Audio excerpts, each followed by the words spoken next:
I think a lot of times in our heads, we're like, oh, this is just the way it is, and that's all I can do. That's called fixed mindset. Okay, we got to get away from fixed mindset. Even if that is 100% true, I would not believe it. I seriously would just choose to be like, no, I don't believe it. Being a self-starter, beginning tasks without being asked. These are the type of things that in drive an agency, someone who's taking initiative, they have that. They're being a self-starter.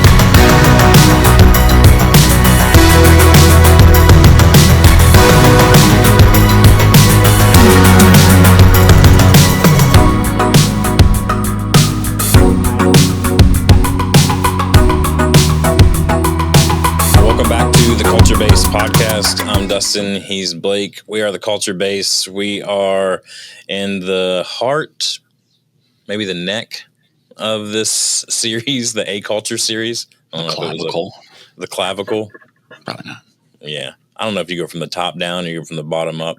Either way, we're somewhere in this 10-part series we're calling the A Culture series, in which we're talking about kind of a new way that we've been using the Jack Welch methodology of what an A player looks like. Mm-hmm. And so that's one of the things that we do heavily with our clients at the Culture Base. And so we're going through all the 10 attributes and what we believe makes up the A player. And I'll let Blake speak to that a little bit more here in just a second. Before we get into today's topic, I want to remind you that we're here to help leaders know what they're about, show where they're going, and develop a scalable team to get them there. We've got all sorts of free resources for you. You can check those out at theculturebase.com/resources. All right, let's get into today's episode.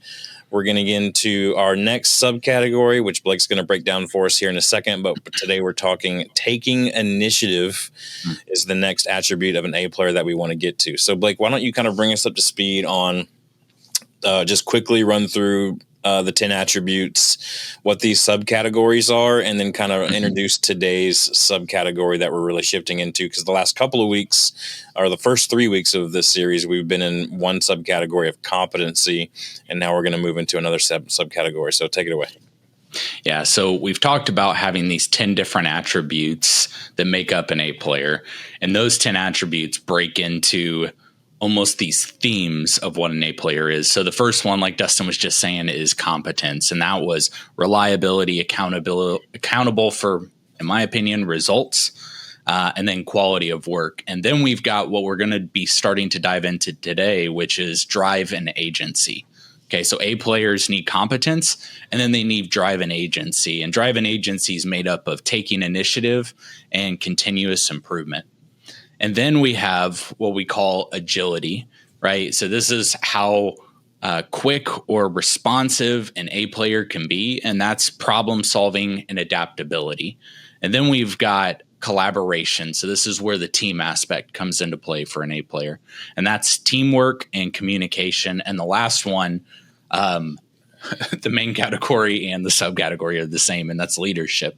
And what we've learned is that leadership is really a multiplier to all these other areas of an A player. So today we're talking about, that meta category of drive and agency, and we're talking about taking initiative. And so what's this look like? What does it look like for someone who's taking an initiative? And I think there's like 4 or 5 things that I think of right off the dome that I'm just like, this is really important. And that is, for being a taking initiative person, needs to be a self-starter. Okay. And by the way, I don't know that I would say any of these things are strictly like, hey, you're born with this and that's the way it is. I think the majority of what A player is in all these areas are learned behaviors. It may take you longer to learn. Some people might have an opportunity to be closer to their ability to be a self-starter, but a lot of this is learned. And I think that's where we've got to understand, because even as Americans, I think a lot of times in our heads, we're like, oh, this is just the way it is, and that's all I can do. That's called fixed mindset. Okay, we got to get away from fixed mindset. Even if that is 100% true, I would not believe it. I seriously would just choose to be like, no, I don't believe it. Being a self-starter, beginning tasks without being asked. These are the type of things that in drive an agency, someone who's taking initiative, they have that. They're being a self-starter. The next one is the idea of an ownership mentality. So treating problems as, I don't know, like you are going to solve this problem. It's just like this straight in your heart kind of thing. They're personally yours. Those problems are yours to solve. That is taking a mindset or an attitude of this taking initiative. The next one is proactive problem identification. Okay. Everyone's good at saying there's a problem, there's a fire, there's something going on, but really good people at taking initiative are going to spend time on problem identification before they just solve something, right? I want to say it's Einstein, but I'm really bad at that. So I think it was Einstein who said if I had 99 or 100 minutes to solve a problem, I'd spend 99 minutes identifying and understanding the problem and 1 minute solving the problem. Like, same concept. There is not enough time put into problem identification, but someone who is amazing at taking initiative starts to train themselves in their ability to, hey, is this the true problem? And guess what? Training means it starts slow, it starts ugly, it starts hard. Okay. But once you start getting this into the mix, things start looking beautiful at the end. The next one I would say is starting to create in your life a bias for action, or in someone else's, in these A players you're looking at, do they have a bias towards action? And by the way, I don't think it's your responsibility to always train everyone in these things. What we're trying to give you is somewhat of a framework that helps you identify these things in people. Because to me, I don't want to, this sounds horrible, I don't want to be everyone's first time when bringing them on the team. I hope that they've done the work, just like colleges expect that high schools have done the work at a certain level. I'm hoping that there is a certain level of work done. And at the end of the day, I hope that they have a bias towards action. Is that a deal breaker? I don't know. But looking for these kind of things, putting questions around in your interview process for these types of things is really important. And then I would say the last one's resourcefulness. Okay. So finding ways around obstacles without needing constant guidance. This is their ability to see what's at their disposal. Like I know I'm maybe a little too young for this, but MacGyver, I always loved watching that and seeing the resourcefulness of MacGyver. He's like, man, I'm in this like prison and, oh, hey, I've got a thumbtack, a rubber band, and a paper. Chewing gum. I'm getting out. And it's like, there's something about that just like hits you. All of these items, though, I think are really good attributes that sit at like the intersection of that drive and agency for taking initiative. I love it. I was just going to add a little ticker here at the bottom of the things that you talked about there. So self-starter, ownership, proactive problem identification, bias towards action, and resourcefulness. I would add one as well here, Blake, and I know that you're probably looking at like the official stuff that we've put into the app that we're developing and things like that. But I would also add visualization to that. Like, can you actually visualize a future or a thing or a solution that's not there? Problem solving 100%. Like, you can get to that 99.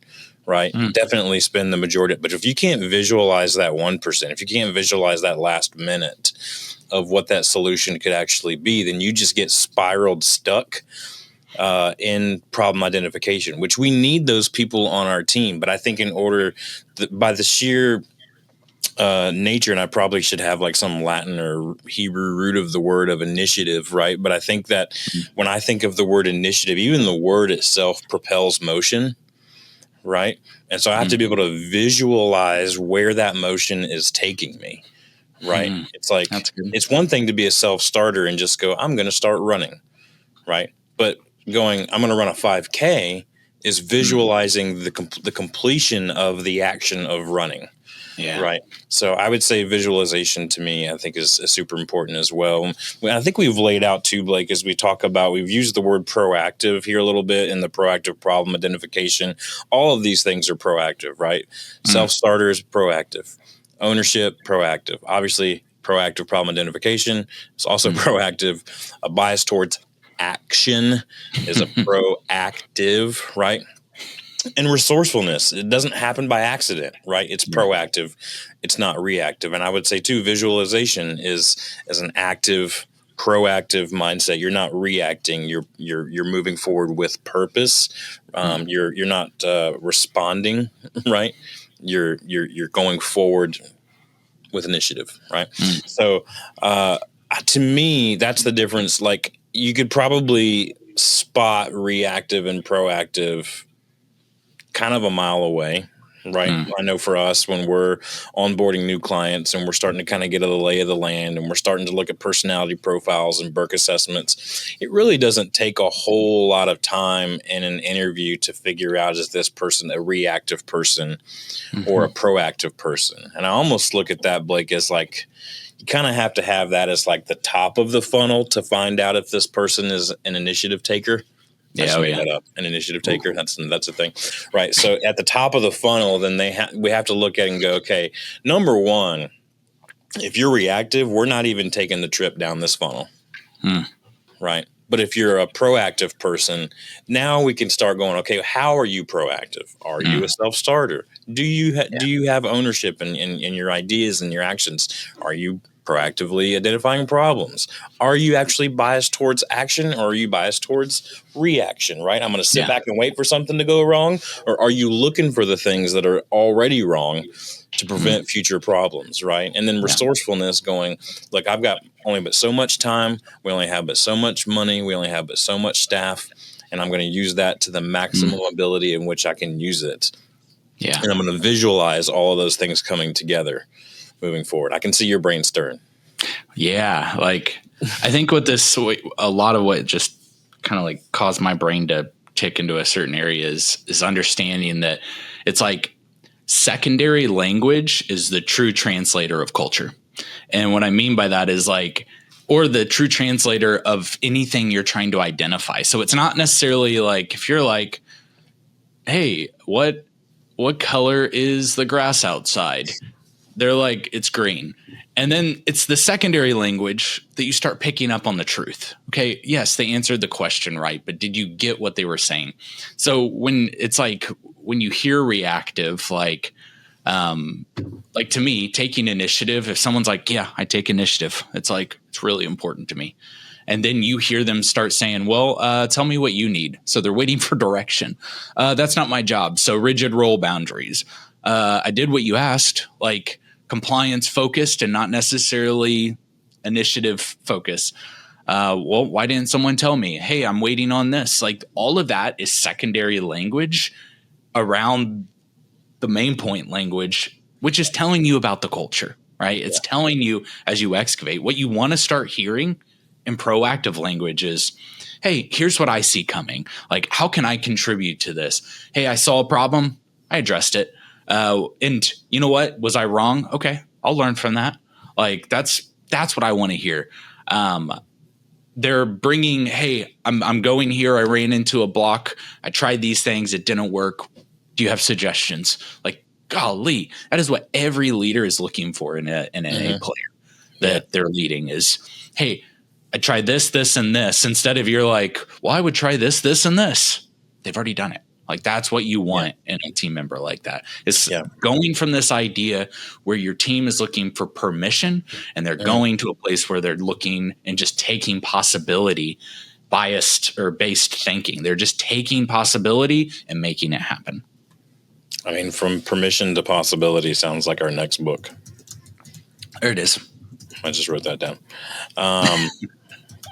So a lot of times we talk about these things, Blake, and we talked about how these are learned behaviors for the most part. Like, they're not necessarily like, oh, you're born with this initiative taking gene and you either have it or you don't. So how do we cultivate the right environment for initiative taking? I think that's the question that we need to be asking, because it's not always about how do I hire initiative takers. You do want to do that. But also, once you have them on your team, just because they're an initiative taker if you're not cultivating that environment of initiative taking, then that's kind of a muscle that they have that's not going to be used. Thus, for it's going to atrophy and not be used within your organization. So whether you're bringing somebody in or you're training people up within, what are some ways that we can start cultivating the right environment for initiative taking? Yeah, I think you and I have talked about this before. We get pretty annoyed by the idea every time when you hear like, "Oh, we need psychological safety around this," and like we kind of smirk and we're like, and I was wondering why we do that. And I think it's when you have good culture, that's like being like, "Hey, every day you need to eat food." You're like, "Yeah, of course you need to eat food." Yeah. For those who don't have a healthy culture, I will say you need to make it safe to try and fail. You cannot expect and require this idea of people who take initiative and not balance it with the idea that it's explicitly safe to do so. Okay. And so you can say it all day. Hey, try something, fail. Like life safety, a little different, but like, hey, try something, fail, and we'll adapt to it. And if you need to put like dollar parameters around that risk, I get that, but do it. And then when someone fails, not if, when they fail, don't lose your lid. Like if you lose your mind, you did not make it a safe place to do this. Yep. And so anything else we talk about here that we're going to bring up is important. But if you don't have that, it won't matter. Like you'll just have a one try, someone taking an initiative, and then they'll only stick around as long as they're successful in that taking initiative. But as soon as they fail and get a bad response, they're going to start looking elsewhere. Okay. So you can't say, I value taking a risk and I value not taking a risk. Can't do that. Okay. I think you've also got to come up with like really clear boundaries and principles. Like I was talking about, if you want to have a parameter of like, hey, if you need to spend more than $30,000 to take this risk, we need to have a conversation before we take this risk.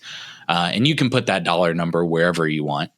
But I think you need to have certain principles like, hey, any risk we take needs to be to the betterment of the team, not the betterment of you. Okay. Like that's a parameter. That's a principle, like that's a we, not me kind of thing. Hey, the type of risks we make need to be about creating efficiencies and not creating the ability to not work. Right. Like that's not like we need to set standards. And even especially like the bigger the corporation goes, let's talk about even AI coming into this workspace here. Like, hey, we're willing to do certain things here, but here's a parameter. If you're at a law firm and you're dropping in like confidential information into AI, you might be in trouble. Okay, so we can use AI, but we've got to build a parameter, like some kind of safeguard around it to where none of this information can leak outside of our organization. So you got to have clear boundaries and principles. The other thing I would say, if you're trying to cultivate an environment for your team to take initiative, is you have to have resource accessibility. And I don't think that means that you have to open up the checkbook and just give blank checks out. You remember that 90s movie, Blank Check? I do remember Blank Check. I think about that movie way too much, and I don't remember anything about it. Just the kid's bike getting run over, and the guy gave him a check that was basically endless. That's more about it than I remember. But all I remember is $1 million went a lot further back then. Yes, 100%. $1 million. Yeah. So anyway, but you got to get some bureaucratic barriers to allow small experiments, like get those out of the way, provide access to information, right? Like one of the worst things to do is go try to take initiative on something without all the information. I hate that. As a person who loves to take initiative, part of what I spend most of my time doing is understanding the variables before I attack the problem. Okay. So if you don't have the information, if you don't give your team the information, then that's going to be a challenge. Now, I'm not saying that you should give them everything. Like I think part of learning is them trying to understand what they need. So, and then Dustin talks about it all the time. You've got to model the leadership of this too. Like demonstrate it. Show, hey, I tried this and it fails. I love my failure stories more than I love my success stories. And I'll share them with my team as a celebration. Like, Oh man, I was such a, like, when they're like, oh, I ordered this wrong, and I think it cost us like $200 and we're gonna lose the, and I'm like, hey, whoa. One time I ordered what I thought was 2,000 feet of strut, and I ordered 200,000 feet in strut, and I sent it out to a job site and had to have them take it back, and they weren't happy with me. So like, we've all made those mistakes, and it's just like holding on to those stories to share and not have such a like ego to not share those things. So you kind of could just model that leadership in the taking initiative world. Yeah, I'll go there, Blake, and then we can wrap up with kind of how we balance initiative with following processes. So jump into, a lot of people want to know, well, how do you teach some of these things if they are learned attributes? How do we teach these things? How do we teach initiative to people who are naturally reactive? They lean more towards reactive rather than proactive. And like Blake said, we teach all the time at the culture base is to like, it sounds like a dumb, easy out answer, but modeling it really is the best answer. And I share this story often where when I left college, I was a musician in college. I had a full tuition scholarship to play drums. Stupid. But I did it, and I loved it. And with the musicians that I played with and on that team, like, we had what musicians know as like musicians' intuition. Where musicians can non-verbally communicate to each other. It's almost like ESP, where you're just like sending signals, kind of. But I knew, like, hey, if the lead singer does this with his foot, then I know that's what that means. He didn't have to tell me that's what it means. I just felt it. And so we had these bits of intuition and non-verbal communication, right? No one taught us that, but it came from being modeled over time. The more we've put ourselves around that environment with higher quality musicians, we picked up on it. Fast forward to, I left that school and got finished there, and then got into a job where I was leading musicians, but these musicians were volunteers, and they were 45-hour-a-week mechanics, not 45-hour-a-week guitar players. And so I was getting constantly frustrated, and I was constantly texting my fellow bandmates from college going, how do you teach intuition? Like, I don't know, like, how can you, this feels like something that's, like innately instinctual, but it's not. It's just exposure at the end of the day. It's exposure therapy, if you will, right? So you need to kind of create this environment. We talked about cultivating the right environment and how you teach people who are kind of maybe are more reactive than proactive. The way to do that is to model it and to expose them to it. I've taken teams before in my career where, like, I want to expose you to a certain level of excellence that we can't find in this area. So we're going to all hop in a bus and we're going to drive 8 hours to another part of the country, and we're going to go experience that level of excellence that I'm trying to communicate to you. Again, it's exposure therapy. Once they see it, they can begin to catch the vision, and they can be surrounded by it. Then that's how you teach initiative. You want to teach initiative, you model initiative. That's how you do it every single time. So, Blake, before we finish up, why don't you briefly hit how do we balance initiative with following processes? Because we do have standards, we do have processes that we need to follow, but how do we balance that also with kind of this initiative taking mentality?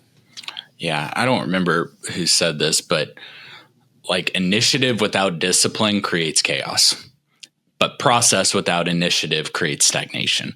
And so there is this weird paradigm balance where the art is really finding the productive tension between them, right? And so as we think about this, like, in my head, process needs to be guardrails, not roadblocks. Okay, so like, it is the guardrails to taking initiative. When should process dominate? I think process should dominate when there are high stake decisions with significant consequences. I think if you don't go to some standard real quick of being like, hey, this is really high risk and maybe not high reward, then we need to discuss what a process should be before taking a massive decision. Areas like we were talking about earlier, areas where regulatory, legal, or like safety implications. I don't want my doctor getting real creative. I do want him to take initiative through a process, through an idea as a guardrail, but I don't want him to be like, grab me a hammer. Like, I don't want that to be part of the mix. I want them to stay within the realm of what they need to do. Initiative probably should dominate when time-sensitive opportunities that won't wait for approval, or that we don't really have a lot of opportunity. We need to have some guardrails and hopefully some learning to where we can do that. I think low-cost experiments are a great place to start learning how to take initiative, because learning in small ways and going through small failures and adapting, that's what helps you grow and taking initiative on bigger things, because those bigger things really aren't bigger things as you keep growing, right? They're just in line with your ecological growth in taking initiative. Okay. So I think there needs to be, in this balance, and if you're like, what is the one thing I can write down that is so black and white in this? It's not there. Okay. I'm not giving that to you, but I do think there needs to be a default to action. So one of the things that drives me the most nuts, when things are ambiguous, people do nothing. Mm-hmm. I think a default to action is when things are ambiguous, there needs to be a bias towards taking initiative and asking for forgiveness. Again, not in those areas where there's regulatory, legal, or safety issues. I don't think that's true, but I think a default to taking action, and then asking for forgiveness if it was the wrong one. Okay. I think especially in process, if process is like, we've been doing it the same way for 40 years and we won't change it, you're going to have a hard time getting people to take initiative. Okay. If process improvement isn't part of the culture, which I'd be hard pressed to know, like, even in the medical field, this happens. The process improvement, how we check things. My wife had a surgery, a month or two ago, and the amount of times they asked her name and what she was getting done was a process improvement thing that happened in the medical field, because they'd be like, they do all the stuff and get them ready to go. And they're like, well, let's take care of this appendix. And they're like, hold on a sec. Yeah.